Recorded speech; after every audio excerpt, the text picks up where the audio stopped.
Tu cours dans la jungle à travers des branches d'arbres et des lianes épaisses qui te bloquent le passage. Tu ne sais pas où tu vas, mais tu as l'impression de ne pas contrôler tes mouvements.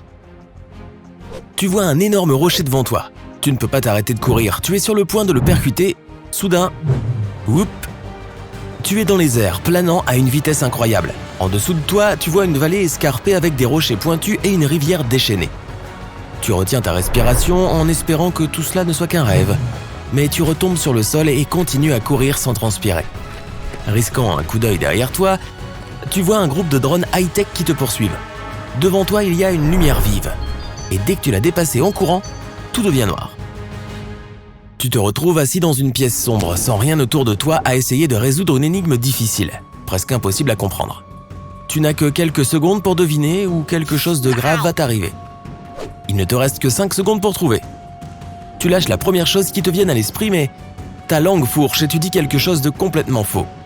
L'expression de ton visage est celle de la peur. Tout devient noir. Tu grimpes sur une grande échelle, mais tu en as pas le contrôle.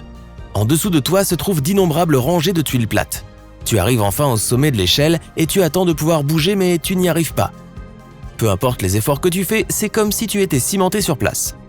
Mais au bout de quelques instants, tu es capable de te déplacer de certaines tuiles et de progresser. Le seul problème, c'est que tu ne peux pas contrôler la distance que tu peux parcourir. Tu atterris face à un serpent géant plus long que 2 autobus de la tête à la queue. Son sifflement est terrifiant et ses crocs dégoulinent de venin. Heureusement, tu passes à côté de lui sans qu'il ne te remarque. Mais qu'est-ce que c'est ? Tu atterris face à un autre serpent et celui-ci est encore plus gros que le précédent. Il ouvre sa grande gueule béante et déclenche un rugissement tonitruant. Ses écailles rouges te renvoient le reflet de ton visage terrifié. Le serpent t'engloutit et tu glisses dans le ventre de la bête. Et à travers le tunnel sombre, tu te retrouves soudain à l'endroit où tu as commencé. Il est impossible de bouger et tu dois repasser par des serpents et des échelles. Tu te promènes dans l'une de ces vieilles voitures de sport chic. C'est une belle journée à Londres. Tu passes par Trafalgar Square avant de prendre le train à la gare de King's Cross. Mais soudain, les choses se compliquent. Dès que tu atterris à Mayfair, tu regardes ton compte en banque et tu ne comprends pas ce qui se passe. Tous tes comptes sont désormais à sec. Tu as tellement de factures à payer qu'il t'est impossible de régler le loyer. Tu paniques. Tu n'as pas d'autre choix que d'hypothéquer tes propriétés et comme si cela ne suffisait pas, tu dois vendre certaines de tes maisons et hôtels pour payer le loyer. Tout ce dur labeur s'est envolé en quelques secondes. Qu'en est-il d'un jeu de patience maîtrisé au prix d'années d'expérience ? Tu es debout au milieu d'un espace ouvert. Tu es collé à ta place et tu ne peux pas bouger. Les personnes qui t'entourent sont également collées à leur place. Soudain, quelqu'un se déplace de 2 places devant lui. Et tu réalises alors que tout le monde autour de toi a un mouvement spécifique. Certains se déplacent en diagonale, d'autres en avant ou latéralement. Certains peuvent se déplacer en L. Alors que tout le monde bouge, tu réalises que tu es le seul à pouvoir te déplacer latéralement, vers l'avant et même vers l'arrière. Et ce qui est cool, c'est que tes mouvements sont illimités. Mais il y a des menaces partout. Cachées, déguisées en placements innocents. Et avant de t'en rendre compte, tu es l'une des rares personnes encore debout. Tous les autres sont partis. Le soleil est couché et l'espace est encore plus ouvert qu'avant. Tu es maintenant l'un des principaux éléments de la victoire. Alors que tu continues, il y a de moins en moins de gens autour de toi. Mais venu de nulle part, tu es placé dans une position propice à la victoire. Et puis, échec et mat. Tu es anxieux et tu respires difficilement. Un crime a été commis dans la bibliothèque. Ou peut-être pas. Qui sait ? Mais tu es l'un des détectives présents sur les lieux pour essayer de comprendre ce qui s'est passé. Tout ce que tu sais, c'est que cela s'est passé à l'intérieur du manoir et tu dois découvrir qui a commis le crime, avec quelle arme et dans quelle pièce. La nuit ne fait que commencer, mais les indices sont dispersés un peu partout et il n'y a pas de temps à perdre. D'autres détectives tentent de résoudre l'affaire, mais tu dois être plus rapide.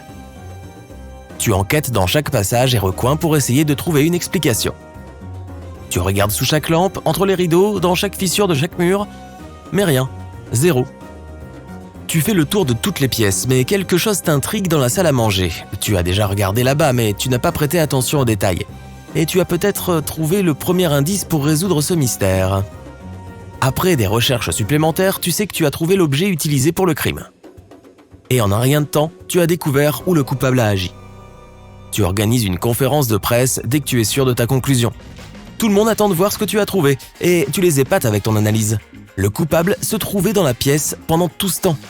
Tu clôt l'affaire et décroches la promotion dont tu as toujours rêvé, mais il y a encore d'autres affaires à résoudre, qui sont tout aussi difficiles. Imagine-toi te réveiller et ne pas savoir comment parler. Tu commences ta journée en te brossant les dents et en t'habillant, mais dès que tu veux sortir de ton appartement, tu ne sembles pas pouvoir bouger. Comme si une barrière invisible te bloquait le passage.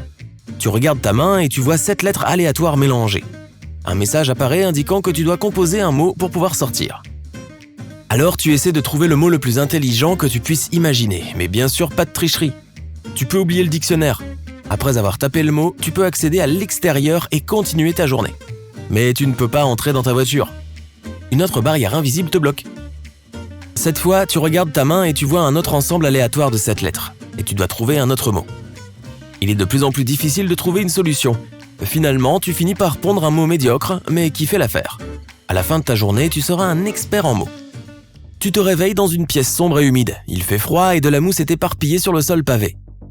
En te levant, tu réalises que tu portes une armure médiévale. Tu es un magicien avec un chapeau pointu. Tu trouves une torche au loin pour éclairer la pièce, puis tu réalises que tu es dans un donjon.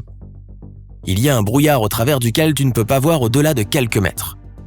Tu t'aventures jusqu'à ce que tu entendes une voix venue d'en haut qui te parle. Le jeu a commencé. Tu vas devoir sortir de ce donjon en évitant tous les obstacles sur ton chemin. Tu es doté de nombreux sorts pour t'aider. Mais attention, ta magie est limitée et tes ennemis sont nombreux. Voilà qui est effrayant. Tu regardes autour de toi et il n'y a personne d'autre. Tu as ton bâton de sorcier et tu t'enfonces dans le donjon. Soudain, tu croises une créature à un œil avec de la bave qui lui suinte de la tête. Elle a 8 tentacules et émet un grognement menaçant. Tu dois trouver comment passer la créature. Sorti de nulle part, tu vois tes sorts devant toi. Et grâce à une bonne sélection, tu sais quelle est la faiblesse de ce monstre. Tu lances un sort de foudre qui effraie la créature. Elle se réfugie dans les ténèbres et disparaît. Tu continues ton voyage au plus profond du sombre donjon et tu traverses un chemin jonché de lave et de pics acérés. Mais tout va bien, car tu as un bouclier magique qui te protège de tous les dangers qui t'entourent. Après avoir vaincu d'innombrables créatures, tu vois la lumière au bout du tunnel et tu arrives à sortir du donjon. Tu te retrouves dans une forêt enchantée avec des arbres luxuriants et une rivière mystique. De petites fées volent autour de toi, elles sont très amicales, mais lorsque tu t'enfonces dans la forêt, tout commence à changer. Les arbres sont morts et le sol semble brûler. Cela ne peut signifier qu'une seule chose, le dragon est tout près. Mais ce n'est pas grave, tu as atteint un niveau suffisant pour l'affronter. Tu arrives à l'entrée d'une grande grotte où le dragon est endormi. Mais avant que tu n'aies le temps de réagir, le dragon se réveille et s'envole dans les airs. Il crache du feu sur les arbres et sur le sol. Tu conjures quelques créatures pour t'aider et grâce à de nombreux sortilèges, tu arrives enfin à vaincre le dragon.